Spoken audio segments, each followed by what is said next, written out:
बिस्मिल्लाहिर्रहमानिर्रहीम, अस्सलाम वालेकुम। मैं हूं शाहिद जमील नॉर्वे के कैपिटल ओस्लो से। दोस्तों, आज के इस लेटेस्ट वीलॉग में मैं आपको खुशामदीद कहता हूं। आज की जो सबसे बड़ी जो ब्रेकिंग न्यूज़ है उस पे ही हम बात करेंगे, उसी पे हम इत्तफाक करेंगे। आज तोशाखाना केस 1 की दोबारा समाअत थी। आपको याद होगा कि इससे पहले इमरान खान और बुशरा बीबी को इस केस में जो बोगस, घटिया और एक फजूल सा एक केस है जिसमें इमरान खान और बुशरा बीबी को 14 साल कैद बा मुशक्कत सुनाई गई थी, जबकि इमरान खान को 10 साल के लिए नाअहल करार दिया गया था।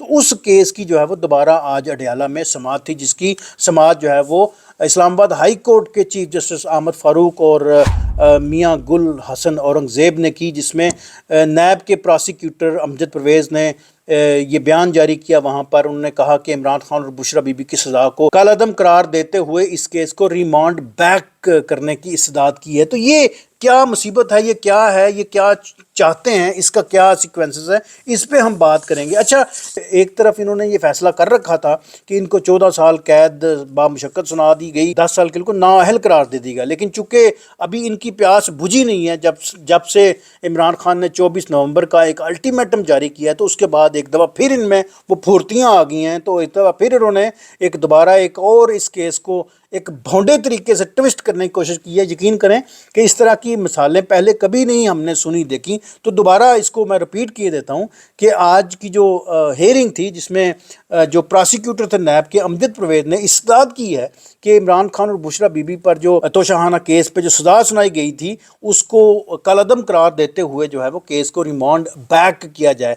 तो अब ये क्या होगा आगे, इस पे थोड़ी सी हम मज़ीद बात करते हैं, क्योंकि तोशाखाना का जो केस है वो है ही बोगस असल में, क्योंकि ये पहले से सज़ा सुना चुके हैं, लेकिन चूंकि इनकी प्यास नहीं बुझी तो उसको ये दोबारा जो है वो इस केस को एक दफ़ा फिर रिमांड बैक करने का जो है उन्होंने इंदिया दे दिया है। आपको याद होगा इमरान खान को 14 साल बामुशक्कत और बुशरा बीबी को भी 14 साल बामुशक्कत, जबकि 10 साल के लिए उनको नाअहल करार दिया गया था। तो ये आज की स्टोरी है। उसके अलावा एक और स्टोरी में शामिल कर देता हूँ चलते चलते। आपको याद होगा कि कल की जो सबसे बड़ी खबर थी वो ये थी कि ख्वाजा आसफ़ और मरियम सफ़दर और नवाज शरीफ ने एक बड़ी गुसीली किस्म की जनाब वहाँ पर लंदन में बैठ के एक प्रेस कॉन्फ्रेंस की है, जिसका मतलब सिर्फ यही था, उनको पता है कि कुछ वीडियोस उनका मौक़िफ़ यह है कि हम पे पब्लिकली कुछ प्रेशर है, लोग हमें परेशान कर रहे हैं, हमें लोग थ्रेट कर रहे हैं। तो उन्होंने अखबाल या उनका रोना जो है उस प्रेस कॉन्फ्रेंस में रखा। ये प्रेस कॉन्फ्रेंस जो है वो 11 नवंबर को दोपहर को 3:30 बजे आपका जो लंदन है वहाँ पर इन्होंने एक प्रेस कॉन्फ्रेंस रखी, और इवन फील्ड जो चोरी के अपार्टमेंट है वहाँ पर इन्होंने रखी। और ख़ुद देखें इनके काम और उनकी प्रेस कॉन्फ्रेंस देखें।